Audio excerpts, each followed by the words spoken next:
반갑습니다. 오늘의 본문은 미가서인데 평소에 잘 듣지 못한 성경의 말씀입니다. 미가서는 선지자 미가가 기록한 내용의 말씀입니다. 미가서 1장 1절을 보면 미가서 선지자의 출신 배경이 나옵니다. 미가서 1장 1절의 말씀입니다. 유대의 왕들 요담과 아하스와 히스기야 시대에 모레셋 사람 미가에게 임한 여호와의 말씀 곧 사마리아와 예루살렘에 관한 묵시라. 이 한 구절에 미가 선지자의 역사적이고도 지역적인 내용이 다 있습니다. 미가 선지자의 출신은 모레셋이라는 지역으로 예루살렘 남서쪽 구릉지대의 작은 농촌 마을이며 유대 왕들이라고 나오는 것을 볼 때 남유다의 선지자임을 알 수 있습니다. 활동 시대를 보면 요담, 아하스, 히스기야 3대 왕정의 시대를 걸친 선지자였으며 또한 어느 지역을 상대로 하나님의 말씀을 전했는지를 살펴보면 사마리아와 예루살렘에 관한 묵시라라고 말씀하시는 것을 보면 이것은 이스라엘의 남쪽 유다 지역과 북쪽 이스라엘 지역을 모두 다니면서 전했다는 것을 알 수 있습니다. 미가 선지자는 BC 740년에서 690년 사이 예수님이 오시기 전 700년 전 사람입니다.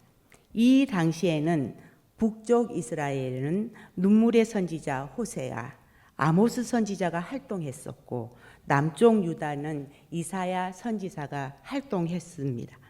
이사야서의 내용을 보면 미가서와 비슷한 내용들이 들어 있습니다.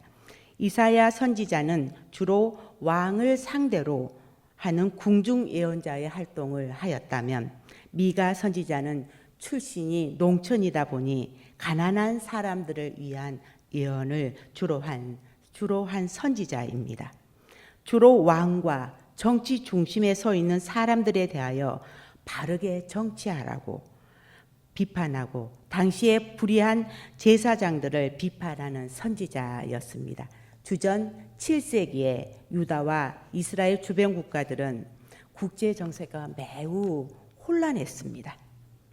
미가 선지자는 이렇게 예언을 했습니다. 하나님께서 유다와 예루살렘을 심판하시기 위해서 아수르를 사용할 것이고 예루살렘은 결국 폐허가 될 것이고 바벨론이 일어나서 이스라엘 백성들을 포로로 끌고 갈 것이지만 심판 이후에는 다시 하나님의 구원이 있을 것이다 라고 예언을 했습니다. 이러한 예언은 그대로 모두 다 이루어졌습니다. 오늘 본문의 말씀은 하나님께서 이스라엘에게 베푸신 은혜에 대한 배신감 때문에 하신 말씀입니다. 하나님은 이스라엘에게 많은 은혜를 베푸셨습니다. 애굽에서 종살이 하던 백성들을 모세를 보내셔서 구원해 내셨고 이 백성들을 하나님의 백성으로 삼아주시고 축복의 땅, 가나안 땅에서 정착하게 해 주셨는데 무엇 때문에 이들이 하나님을 배반하느냐라고 오늘 그렇게 말씀하고 있다라는 것입니다. 선지자는 범죄한 이스라엘 백성으로 하여금 과거에 베푸셨던 은혜를 다시 기억게 함으로써 하나님께로 돌아오게 하는 방법을 사용하고 있습니다. 이처럼 이스라엘이 입은 과거의 은혜를 회상하면서 하나님께 감사하며 돌아오라라고 말씀하고 있다라는 것입니다. 미가 선지자는 오늘 본문에서 예루살렘이 바벨론 포로 이후에 다시 회복될 것인데 그것도 그냥 되는 것이 아니라 전제 조건이 있다라고 선포합니다. 이 전제 조건은 이스라엘 백성과 유다 백성들이 하나님께로 돌아와야 한다라고 말씀합니다. 이스라엘 백성이 왜 이렇게 하나님을 배반하게 된 것일까요? 이 배반의 첫 이유를 저는 교만이라고 생각하였습니다. 베드로전서 5장 5절입니다. 젊은 자들아 이와 같이 장로들에게 순종하고 다 서로 겸손으로 허리를 동이라.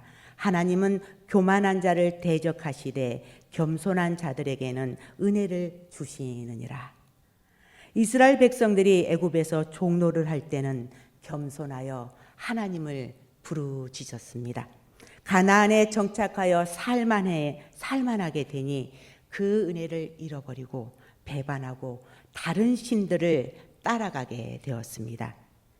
이것이 그들의 교만입니다. 이스라엘이 승승장구하여 원주민들을 다 쳐부수고 정착하게 되었을 때 그들은 교만하게 되었습니다. 일이 뜻대로 잘 되니 자신감과 자부심이 가득하여 교만하게 된 것입니다. 하나님의 은혜가 아닌 자신들의 노력으로 된 것으로 착각하게 되었습니다. 사람이 하나님의 은혜를 잃어버리면 교만으로 빠지게 됩니다. 우리는 항상 자신의 부족함을 고백하고 하나님의 인도하심과 복 주심에 감사하며 살아야 합니다. 교만은 패방의 선봉이요 넘어짐의 앞잡이라고 말씀하십니다. 교만했던 사울은 버림받았지만 하나님 앞에 언제나 자신의 연약함을 구하고 하나님에게 묻고 나라를 통치했던 다윗 왕은 하나님 앞에 크게 쓰임을 받았습니다. 이스라엘 백성들은 왜 하나님을 배반하게 되었을까요? 두 번째입니다. 무지 때문입니다. 이사야 5장 13절의 말씀입니다. 그러므로 내 백성이 무지함으로 말미암아 사로잡힐 것이요 그들의 귀한 자는 굶주릴 것이요 무리는 목마를 것이라. 이스라엘 백성들은 은혜를 몰랐습니다. 은혜를 받았지만 그 은혜에 대한 의무를 몰랐습니다. 배은망덕한 것이지요. 그 결과는 어떻게 되었습니까? 이것 무지함 때문에 생긴 결과는 알지 못하는 것과 깨닫지 못하는 것은 좋은 일이 아니라는 것을 우리는 알 수 있습니다. 몰랐기 때문에 모든 것이 면죄부가 주어지는 것은 아닙니다. 누가복음 12장 47절의 말씀입니다. 주인의 뜻을 알고도 준비하지 아니하고 그 뜻대로 행하지 아니한 종은 많이 맞을 것이요. 우리 안에는 언제나 성령님의 역사가 있습니다. 성령님이 우리 양심 가운데 말씀하고 있습니다. 이렇게 하면 안 돼. 이것은 죄의 길로 가는 길이야. 이렇게 우리에게 말씀합니다. 바로 성령님의 비추심이 우리에게 있다는 것입니다. 예수님이 승천하신 이후에 성령님이 이 땅에 내려오셨습니다. 그리고 그 믿음의 자녀들에게 마땅히 행할 바를 가르치고 권고하시고 행할 길을 인도하십니다. 우리 다일교회 성도님들이 교만해지지 아니하고 무지해지지 않을 수 있는 최고의 방법은 성령님의 인도를 받는 것입니다. 우리의 인생의 내비게이션은 성령님이시기 때문입니다. 우리는 우리의 부족함을 고백하고 무지함을 고백하고 주의 인도하심을 구해야 합니다. 이스라엘 백성들에게 하나님을 배반한 결과는 무엇일까요? 이스라엘 백성들은 만민들 가운데에서 선택되어 하나님의 선민이 되었습니다. 하나님의 특별한 사랑을 받았습니다. 그러나 그 은혜에 대하여 하나님에게 영광을 돌리지 아니하고 보답하지 아니하였습니다. 오히려 우상을 섬기며 악한 길로 돌아섰습니다. 은혜를 받아도 배반하고 반대의 길로 간 이스라엘의 결과는 무엇일까요? 첫 번째, 영적으로 타락했습니다. 하나님 앞에 살아가는 사람들은 누구나 죄를 짓고 살아갑니다. 모든 사람은 죄인입니다. 죄가 없는 사람은 없습니다. 죄는 두 가지로 나누어질 수 있습니다. 육적인 타락과 영적인 타락입니다. 육체적인 타락은 회개하고 돌아오면 됩니다. 죄악의 길에서 돌아서면 됩니다. 다시금 하나님의 백성다운 삶을 살아가면 됩니다. 그러나 영적인 타락은 하나님과의 관계에 대한 죄를 말합니다. 이스라엘 백성들과 하나님의 관계는 계약의 관계였습니다. 구약 성경에는 많은 계약 관계에 대한 말씀이 나옵니다. 출애굽기 19장 5절에서 6절의 말씀입니다. 세계가 다 내게 속하였나니 너희가 내 말을 잘 듣고 내 언약을 지키면 너희는 모든 민족 중에서 내 소유가 되겠고 너희가 내게 대하여 제사장 나라가 되며 제사장 거룩한 백성이 되리라. 너는 이 말을 이스라엘 자손에게 전할지니라. 이스라엘의 영적인 타락은 자신의 존재를 부정하는 것입니다. 자신들이 누구인지를 모르는 것입니다. 하나님이 특별히 선택한 하나님의 선민인데 그것을 모르는 것입니다. 이것을 현대 용어로 정체성, 아이덴티티라고 합니다. 정체성은 내가 누구냐 하는 것입니다. 이스라엘 백성들은 하나님의 특별한 선택을 받아 하나님의 선민이 되었는데 자기가 누구인지를 모르고 있습니다. 영적인 정체성을 잃어버린 것입니다. 영적인 정체성을 잃어버리면 모든 것을 잃어버린 것입니다. 오늘 이 밤에 나오신 여러분은 영적인 정체성은 무엇입니까? 예배소서 1장 1절에 바울은 자신을 예배소 교회에 소개할 때 자신의 정체성을 이렇게 말했습니다. 하나님의 뜻으로 말미암아 그리스도 예수의 사도된 바울은 자신은 보통 사람이 아니라고 말을 합니다. 자신은 하나님의 특별한 뜻으로 부름을 받은 사도라고 자신을 소개합니다. 그러면 우리는 누구입니까? 우리의 영적인 정체성은 무엇입니까? 예배소서 2장 19절입니다. 그러므로 이제부터 너희는 외인이 아니요 나그네도 아니요 오직 성도들과 동일한 시민이요 하나님의 권속이라. 하나님의 권속이다. 하나님의 가족이다라고 우리 성도님들에게 하나님이 그렇게 말씀합니다. 고린도전서 3장 9절입니다. 우리는 하나님의 동역자들이요 너희는 하나님의 밭이요 하나님의 집이라. 우리는 그런 사람들입니다. 하나님이 같이 일하고 싶어하는 사람들입니다. 그런데 이 하나님의 동역자의 일들을 잘 하지 못합니다. 왜일까요? 왜 그럴까요? 히브리서 12장 15절의 말씀입니다. 너희는 하나님의 은혜에 이르지 못하는 자가 없도록 하고 또 쓴 뿌리가 나서 괴롭게 하여 많은 사람이 이로 말미암아 더럽게 되지 않게 하며. 성도들의 마음속에 쓴 뿌리가 난다라고 말씀합니다. 마음속에 자기도 모르는 사이에 마음에 쓴 뿌리가 생겨나는 것입니다. 이 쓴 뿌리의 근원은 어디에서 오는 것일까요? 마음의 불평과 불만, 의심과 교만 이런 것들에서부터 오는 것입니다.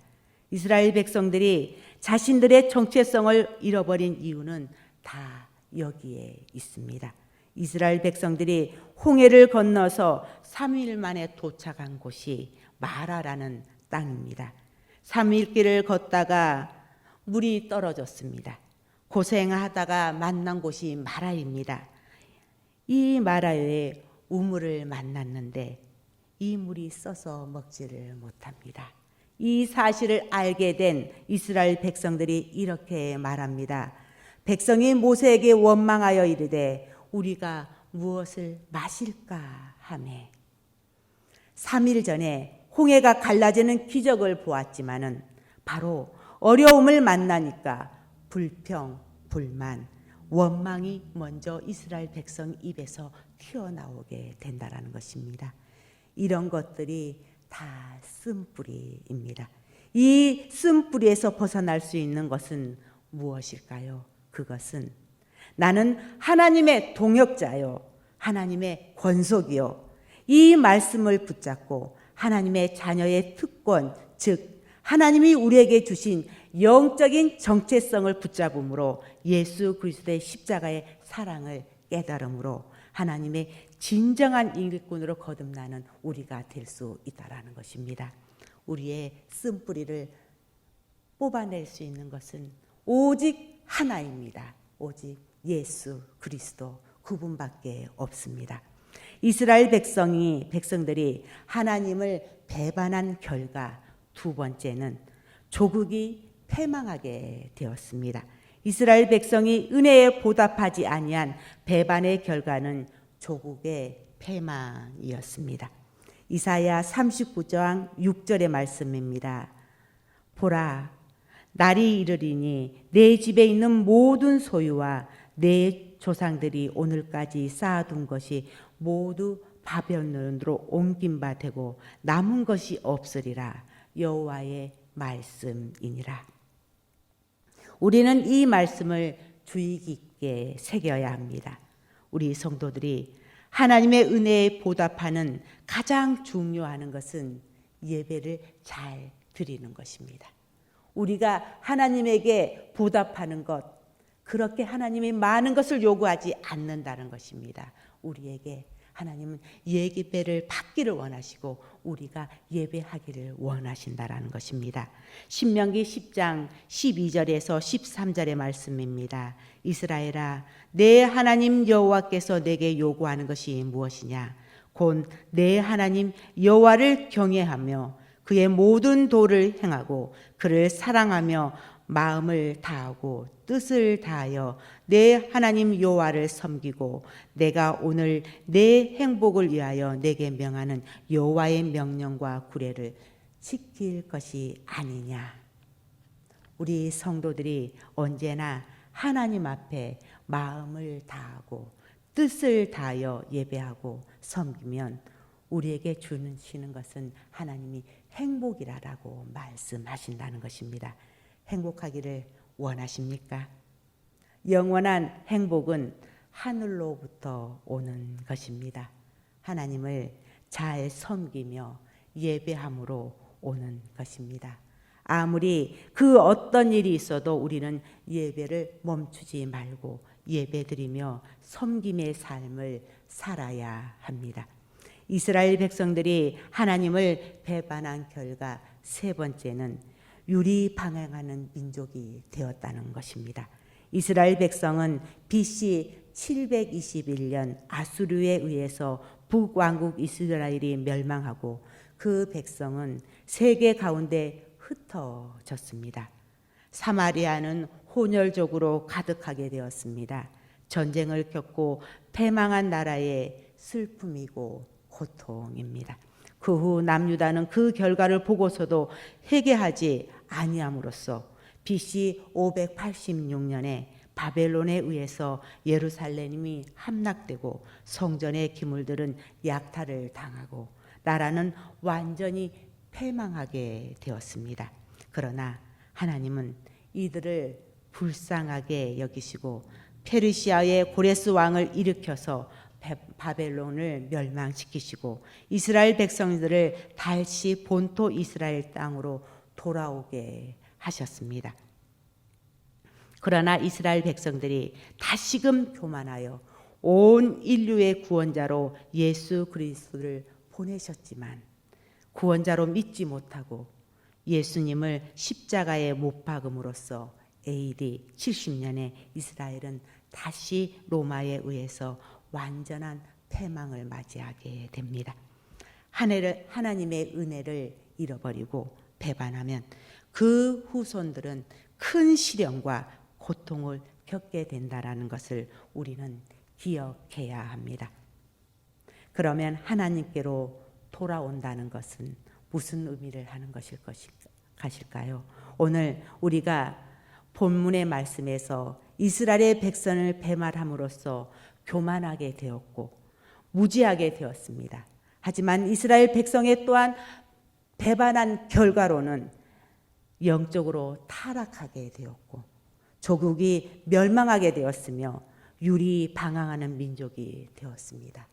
오늘 우리는 이 이스라엘의 배반과 배반의 결과를 봄으로써 우리는 어떠한 삶을 살아가야 하는지 우리 마음을 결정해야 합니다. 하나님께로 돌아온다는 것은 무엇을 의미하는 것일까요? 미가 선지자는 이스라엘 사람들에게 두 가지를 실천하라고 말씀하십니다. 첫 번째는 하나님의 공의를 실천하라입니다. 두 번째는 의로운 삶을 살아야 한다라고 말씀합니다. 예전에 이스라엘 백성에게 베풀어 주신 구원의 사건들을 생각해 보라고 말씀하십니다. 그리고 하나님과 이스라엘의 백성들이 보통의 관계냐고 물으십니다. 하나님은 이스라엘의 하나님이 되시고 이스라엘은 하나님이 백성이 된다는 계약의 관계의 의미를 되새겨 보라고 말씀합니다. 그러면서 하나님이 진정으로 우리에게 원하는 것이 무엇이냐라고 말씀하십니다. 미가 선지자는 반문합니다. 하나님이 진실로 원하는 것이 무엇이냐? 그것을 아느냐라고 물어보십니다. 오늘 본문 6장 6절 7절의 말씀입니다. 다 같이 한번 읽어보겠습니다. 본문 6장 6절 7절의 말씀입니다. 내가 무엇을 가지고 여호와 앞에 나아가며 높으신 하나님께 경배할까? 내가 번제물로 일련된 송아지를 가지고 그 앞에 나아갈까? 여호와께서 천천의 순양이나 만만의 강물 같은 기름을 기뻐하실까? 내 허물을 위하여 내 마다들을 내 영혼의 죄로 말미암아 내 몸의 열매를 드릴까? 일련된 송아지를 가지고 하나님에게 나아갈까? 천천의 순양 곰 10,000마리의 양을 가지고 나아갈까? 그 양을 잡아서 드리는 기름의 양이 강물같이 많이 드리는 것을 좋아하는 하나님이시냐고 오늘 미가가 묻습니다. 정말 하나님이 원하는 것이 무엇일까요? 8절의 말씀입니다. 오늘 미가서 8장 6장 8절의 말씀을 다 같이 한번 읽겠습니다. 미가서 6장 8절의 말씀입니다. 사람아, 주께서 선한 것이 무엇임을 내게 보이셨나니 여호와께서 내게 구하는 것은 오직 정의를 행하며 인자를 사랑하며 겸손하게 내 하나님과 함께 행하는 것이 아니냐. 하나님께서 하나님의 자녀들에게 진정으로 원하는 것은 세상에서의 삶을 다음과 같이 살아가라고 하십니다. 첫 번째입니다. 하나님의 말씀을 지키며 살아가는 것이고, 두 번째는 하나님과 동행하며 살아가는 것이며, 세 번째는 거룩한 백성으로 살아가는 것이고, 네 번째는 제사장 나라로서의 정체성을 지키며 살아가는 것입니다. 위선적이고 형식적인 종교 생활과 형식적인 제사를 하지 말라 하십니다. 즉 위선적인 예배를 드리지 말라는 것입니다. 형식적으로만 치장된 거칠애와 외향의 문제가 아니라 그 속에 담아야 하는 본질과 정신의 문제를 말씀하고 있습니다. 다시 말하면 하나님의 백성으로 삼으신 이스라엘 민족에게 기대하고 바라셨던 신앙과 삶의 참 모습은 그들이 사역 안에서 정의를 행하고 사랑을 실천하는 일이다라고 말씀하고 있다라는 것입니다. 이러한 하나님의 말씀은 결국 하나님을 사랑하고 이웃을 사랑하라라는 말씀입니다. 미가 선지자는 이것을 미가서 6장 8절에 공의를 행하라 라고 말씀합니다. 여기서 공의는 마태복음 5장 10절에 의를 위하여 박해를 받는 자는 복이 있나니 천국이 저희의 것임이라 라고 라는 말씀과 같습니다. 신앙생활을 하는 가운데 의의 믿음을 지키기 위해서 핍박을 받는 사람이 있다면 그 성도에게 천국이 있다라는 말씀입니다. 이것은 하나님의 주권의 영향을 가지고 하나님께서 함께 하시는 삶에 대하여 말씀하고 있는 것이고, 이것은 결국 겸손히 하나님과 동행하는 일일 것입니다. 결국 우리는 현실 가운데 어떠한 삶을 살아가든지 하나님의 주권을 인정하며 살아가야 됨을 말씀합니다.